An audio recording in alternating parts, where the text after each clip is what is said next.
What is up? Hope you guys are having a good day, but wanted to talk about something I wrote down a couple minutes ago. Spent like the past hour and a half. It's a quote. I don't remember exactly where I heard it, but it goes something like this. It's like um, you are what is left once you've let go of everything which you are not.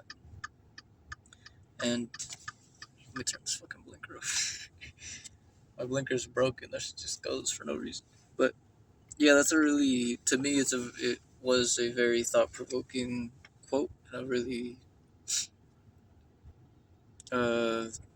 really nice a really nice idea to entertain and just to think about. But I wanted to rephrase it and just give it a direct, um,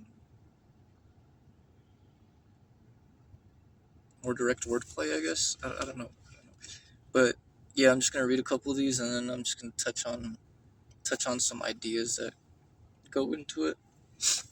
But so we got the first one I wrote down. I wrote like 3 different versions, but the first one I got is, you are what is left once you've let go of everything which you believe yourself to be. You are what is left once you've let go of everything which you believe yourself to be.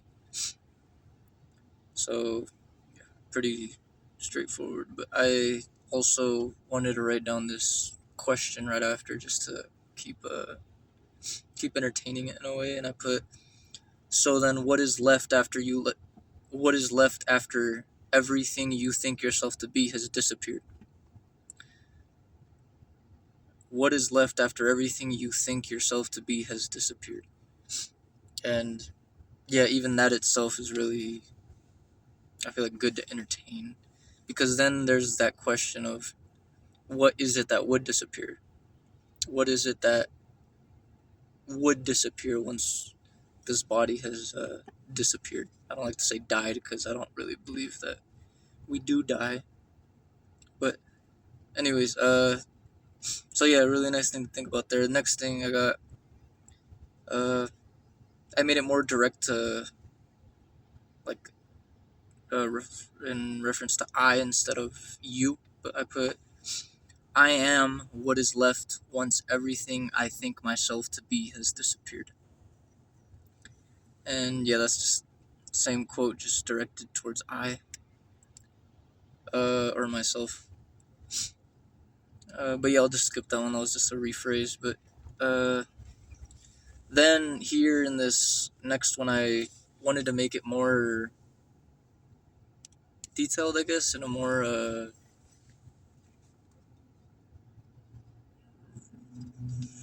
I'll just fucking say. So we got, what is left after every aspect of my dependent experience has been let go of? What is left after every aspect of my dependent experience has been let go of? The reason I say dependent experience is because everything which isn't dependent on something else is what is objective. It's what holds down this. I think that is anything which doesn't depend on anything else for its existence, or for it to still be here, is what has always been here. It is what has persisted forever. Or flipping the script, everything which depends on something else, like our ideas of left and right, our ideas of inside and outside, our ideas of female and male, our ideas of hot and cold, all of those which depend on another, like the other extreme, all of those are just illusions. They don't really have a, like, they don't really have a real existence and, like, fundamental reality, I guess. But yeah, so what is left after every aspect of my dependent experience has been let go of? And then I write a little question after. I say, complete independence? Is that what persists? Just complete independence, where you persist in the universe as a being which only depends on itself for its existence? Which I believe, to a degree, well, I'll get to that in a second. But right, yeah, that's I guess that's what I touch on next. And I put the very fact that we have decided to incarnate or localize here in this universe or this world. I like to call our entire universe a world because I like to call it more so a frequency domain. It's a I think a certain some works of some people have I think labeled it that as well. But yeah, I think that's a really nice way of putting it. Like our entire universe is a frequency domain. It's like a spectrum that everything in that universe is basically created of those frequencies, I guess, or like just combinations or patterns of frequency. But then again, I guess, well, we'll get back to that. But yeah, so the very fact that we have decided to incarnate or localize shows that we are still possibly dependent on a mental structure. And so, would the structure be a subjective structure in itself? And is that why we've decided to incarnate to at one point let go, or is that the goal, to let go of that subjective structure which is holding us back from becoming fully independent beings? And yeah, so here's an analogy, I guess. An analogy can be made, and it's a pretty simple one. I'm pretty sure it's been made plenty of times, but an analogy can be made of a fire which is self-dependent and a fire which is codependent. I think I'm using codependent in the right uh, way, but I might not be. I think I am. And yeah, so an analogy can be made of a fire which is self-dependent and a fire which is codependent. A fire which is codependent cannot be eternal unless it's existing codependently temporarily in a necessarily self-dependent universe.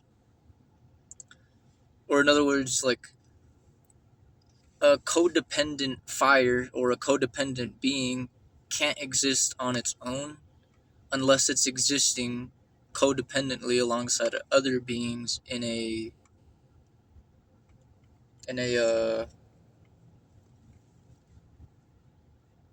like under or yeah under a already established like self-dependent structure, which is basically not holding it up, but it's acting as its foundation. It's acting as its as its foundation to basically allow it to exist. But which I believe is some kind of universal law which gives everything stability, gives everything some kind of just stabilization. But anyway, yeah, and so I guess going back to that, the reason why we've localized in the first place, the fact that we have localized and the fact that we have decided to incarnate and take a part in the experience of being a being here on planet Earth or in the universe as a whole. This entire universe it's relative to something else. It's relative to something being hot and something being cold. It's relative to extremes. Like that's just the way it is, I guess. But um, like I'm sure that uh, or here we'll get back to that because I think I do touch on that next as well, and we've already touched on that a little bit. But yeah, so uh, a fire which is codependent cannot be eternal unless it is existing codependently, temporarily in a necessarily dependent universe. And I also this everything I'm saying isn't something I'm like claiming to be true or claiming to be ultimate reality or something like that. Like these are just my thoughts. These are just ideas that I want to throw out there. I like highly encourage anyone to just throw in their own ideas, and if I'm like fucking misrepresenting something or just just unaware or just not fucking knowledgeable on some shit, let me know. Any criticism I fucking welcome completely, because I want all of it. But yeah, so fuck my bad, I'm gonna repeat it again. But a fire which is codependent cannot be eternal unless it is existing codependently, temporarily in a necessarily self dependent universe, or something that some kind of structure that's already established that gives everything a foundation. But so then this would mean that the very fact that we are living now codependently actually proves, in a sense, that there is a mediative purpose for our participation in this dependent world in the universe. Or, and yeah, so, or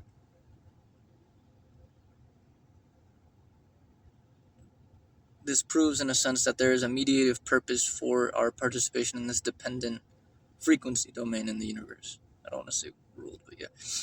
And then, but this purpose itself would also have to be necessarily polarized, in a sense. And purpose with air quotes, because I think our idea of purpose is probably somewhat flawed, or somewhat, like, I don't want to say biased, but like, I don't know, like, we've kind of thrown our own, like, my idea of purpose could be completely different from someone else's. But yeah, but this purpose itself would also have to be necessarily polarized. For example, our psychophysical purpose, or our body, our uh, meat sack purpose, or yeah, the human body would be the purpose of the human body would be one of an individual and cooperative mediation, where codependent beings are over time necess- necessitatively being willingly forced to optimize their own state of being, to then optimize the collective state of being of a larger field of a persistent perturbative structure, or just some kind of structure that just worked out. Like, I guess you could use the analogy of evolution, and like in the world, like everything which is here is all the species which are already here are only really here because they were up to par. You know, they it just worked. You know, like they evolved in the correct manner to still have a place. I guess they survived, basically. And it's I think in the that really tells a lot in the other side of things, or in the, I guess you could think of it like the code aspect of reality, just um, or the mental aspect of reality that governs everything, um, or like just the collective field, which like every being is taking a part of and interacting alongside everyone else. But yeah, so uh, our psychophysical purpose would be one of individual cooperative mediation, or like, basically I'm saying our psychophysical purpose would be one of individual, so just ourselves, while also um, by by making ourselves more stable and more reasonable people, while also, like being trying to be content with what we already have, trying to be I don't think there's really a problem with wanting more, with like wanting to be more, or wanting maybe to have more, but I think it's in the way we do it. So if you're wanting to have more um just because that's what you've been told, or just because that's like the way you've been raised, like you just kind of see money everywhere, so you want money, then maybe that does have a like intrinsic flaw like with it. But if you're doing it just to give yourself a better, which I think most people are, if I'm being honest, if you're doing it just to give yourself a better like place to live. Like just trying to better your life and trying to make your time here more valuable and more like like where you can get more out of being here. I guess. Then I don't think there's really a flaw in that if it's like acted on in the right way. But yeah, like I guess it just depends. But yeah, so I believe that the body itself, our not the mental, or I guess yeah, like the yeah, just the body, or for me, Emilio. My name is Emilio. Emilio has its own like purpose alongside, since we're all co-creators alongside each other. Emilio has a co-creative purpose alongside everyone else, where I'm trying to optimize my own state of being while actually doing that, while optimizing my own state of being. That's actually going to create some kind of like, it's going to create room for others to be willing and able to do it themselves. I think everyone still can. It's just it makes it easier, I believe, because it just removes some of the tension and some of the pressure that is built up in the like field, in the collective field. But yeah, so that's the psychophysical, or the body, the purpose of the human body, or why it's here, I guess. And so going on to the more like system of mind, or the mental aspect of a purpose, which I believe to be, for the most part, eternal in itself. The reason I believe it is eternal are like, once we die, we're just gonna transmigrate into a different body. The reason I believe that is because, well, there's already some kind of persisting fundamental structure which gives everything a foundation. Because I think everything would have been wrapped up by now. Everything would have been done with by now. Like there's really no,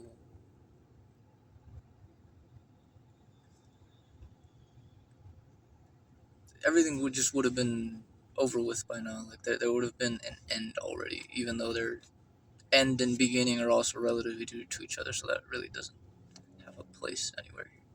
Like in a fundamental talk, speaking fundamentally. But and I guess going back to that, um, yeah. So I think our mind, that aspect of our mind being a system, like being a functional system, maybe not completely, and maybe not a completely optimized functional system in God's reality, I guess, or not in God's reality, but or yeah, I guess in this frequency domain. It's a functional system in this frequency domain right now, which is taking part in a worldly experience of relative nature, where it's just basically, it's almost like a schoolroom to optimize itself to then become self-dependent instead of being codependent on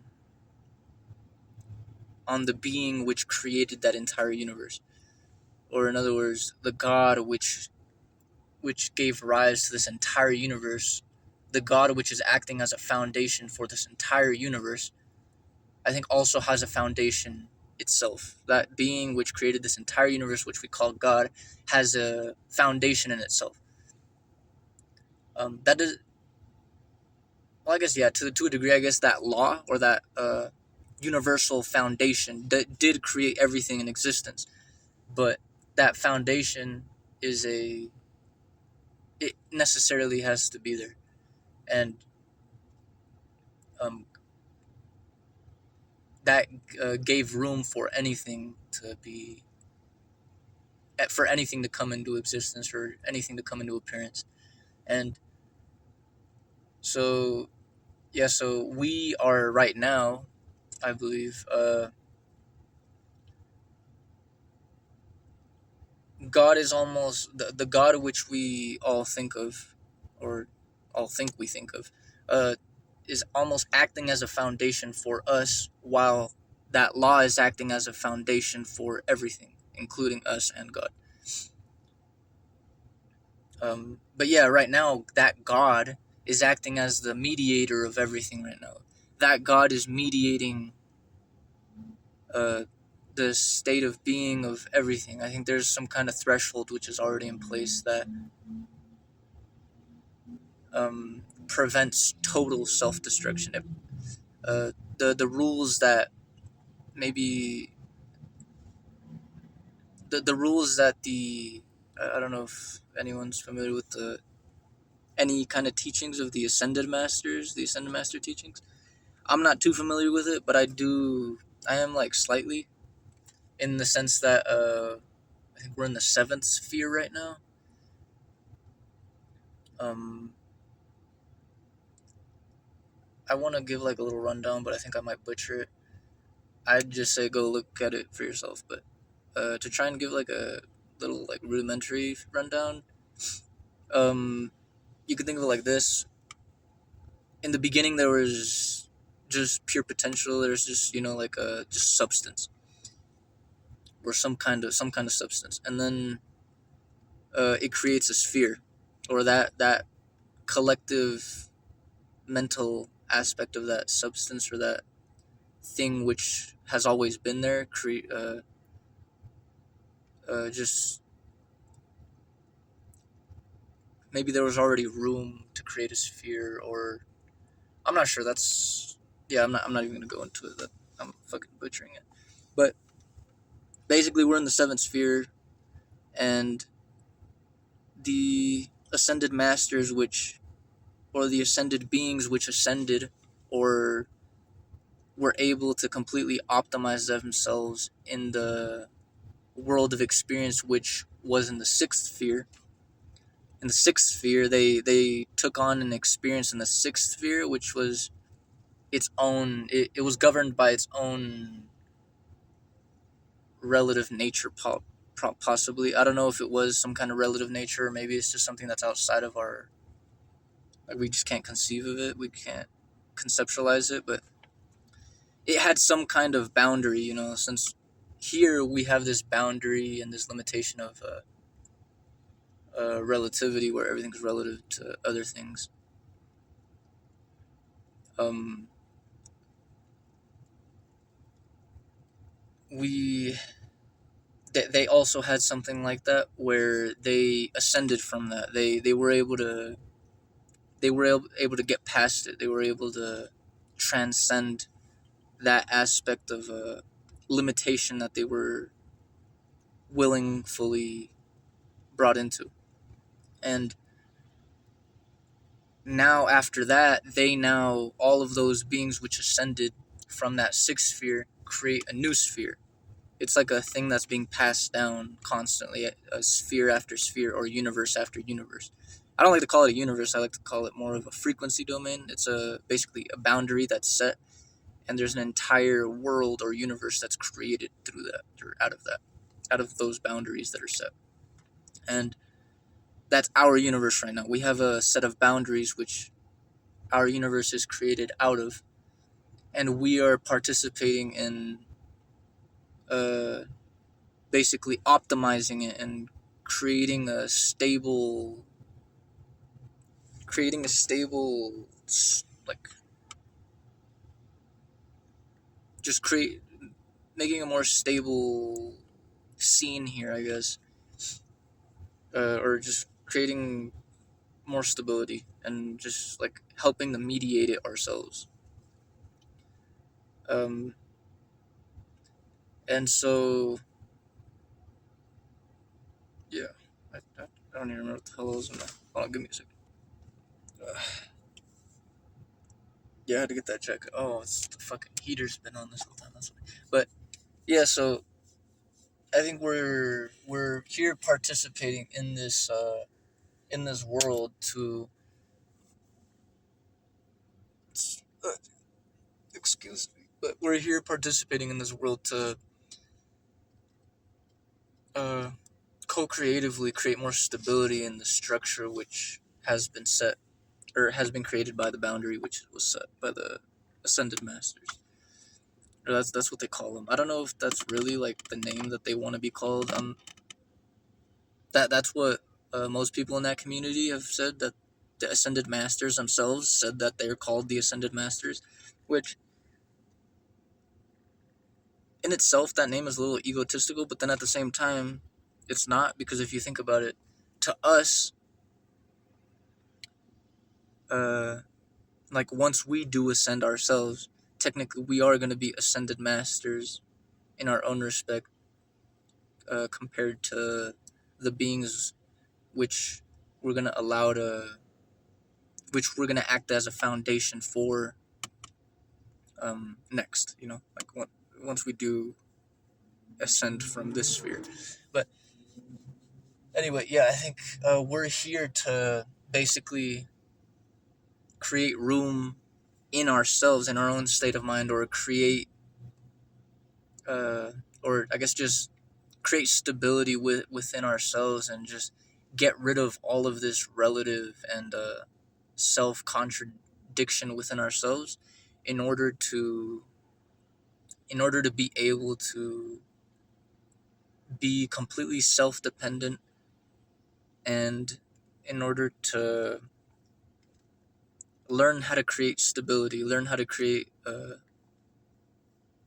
yeah, just learn universal laws, and learn how to really be completely content. And I think our idea of being content is more of like a worldly thing, but or worldly in the sense of like Earth, but we're just like planet living. But yeah, like I think we're here in a sense to become creators ourselves, to eventually become self-dependent and become what we think of right now, to become of what we think of right now as a god, to become a god ourselves, and to be able to create worlds. So thinking of it in that sense, then everything which we experience is basically just a schoolroom. It's the best schoolroom there is. It's the yeah, it's just a schoolroom. It's just an educational system. And yeah, like that really does make sense in a way. And I think there's been a lot of teachings as well, and a lot of texts which say that same thing. Uh, which I'm pretty sure I've read a couple of them, but not completely. That's kind of where I got the idea from, but I wasn't really sure like how, like the substance that it really had behind it, just because it really did hit me when I first heard it, like the idea that all of our reality, everything which we know to be reality to us, is really just a really good schoolroom. But I wasn't really sure how true it could be until I really started diving deeper. But yeah, so yeah, like going back to the polarized purpose. So psychophysical body has a purpose of basically taking apart ourselves in creating a difference in the world that God has set already, and in the world that the ascended masters have created. We're taking a part in creating a difference here in order to you know contribute in community, like just participate in being a part of a community, while also being willing to optimize our own state of being in order to then eventually become self-dependent. So it's kind of like a like a both sides thing, like both sides of the coin, where one side of the coin, we are participating in helping in the creation of God, while also not in an egotistical sense, but in the sense that we needed to take care of ourselves as well. And the other side of the coin, we're also trying to become self-dependent and not depend on these relative ideologies and these relative ways of thinking in order to be happy, or in order to be content, while also, or yeah, just trying to transcend that, like not depending on all that in order to be happy. And then once all of that is has like disappeared and we're able to really see, remember what we truly are, and like what our true purpose is here, or I guess the both sides of the coin of the that aspect of purpose, we can really start to like make a make like a conscious difference, because I think most most people on earth right now are they're evolving unconsciously, like both. Well, I guess our worldly body is evolving consciously now. Our worldly body is evolving in a way where we can actively take a part in it consciously ourselves, and like eat healthier, do a lot more exercise. We're consciously taking a part in creating a creating like actually really constructive evolution in the way, or yeah, just creating really constructive evolution in our body, but or in the human body. But there really is no, well, I guess maybe to a degree there's definitely starting to be a conscious evolution of our mind, but for the most part I don't think a lot of people really realize like how important that is, because that's almost acting, I don't want to say as a foundation for why we're here, but it is the ultimate goal, I believe. It's the ultimate, it's the purpose that transcends the purpose of the worldly life. uh but I think even the worldly life is just as important, because we want to, in order to transcend the worldly life, we need to leave it, we need to leave it stable. We need to leave it uh clean in a way, like, we need to renovate it in a way, renovate our world here in a way where uh any beings which are here once we do go and like transcend or ascend the worldly life are also, those beings which are still here are also, we're making it easier, we're accelerating the process for the next people that come. And I think that's really important. um I mean, it's all going to be a part of the same system, obviously, so I think once we do ascend, we're still a part of the planetary conscious awareness, but there can also be this self individuation where we, or I think I said that right. Jesus, there's like we can also not separate ourselves from the. It's almost like it's like uh, you're born, you're a kid, you're like dependent on your parents forever, and then eventually you're able to go on your own. You're able to go do your own thing. I think in the uh, cosmic awareness aspect of that, it's similar. Our conscious, or yeah, our awareness is born out of a collective awareness, or maybe it's already there even before. But the the worldly life in a planet is there to help you become individuated. It's there to help you become your own self efficient, or yeah, self efficient being, in order to, like, do what you like, in order to really be able to, how do you say, like, contribute, or to be able to interact in the ment in the other side of things, like whatever's left when the body dies, or whatever, when the body disappears, to be able to interact in that world, because it's completely different from this world. This world is more dense. It's more, like, everything's more, I don't know about literal, but yeah. um yeah, I think I'm going too deep into this, Jesus.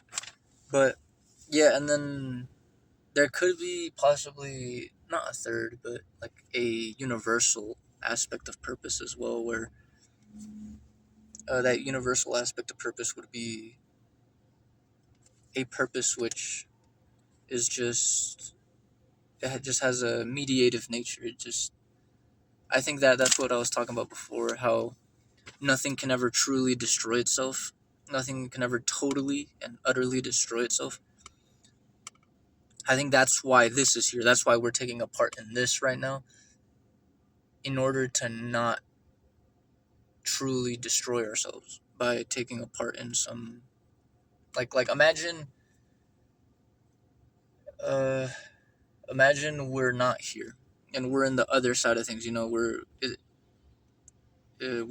just a system of mind trying to optimize itself, but it doesn't know how to go about that. It just doesn't, and it tries something, and it's like, ah, shit, this wasn't the right thing.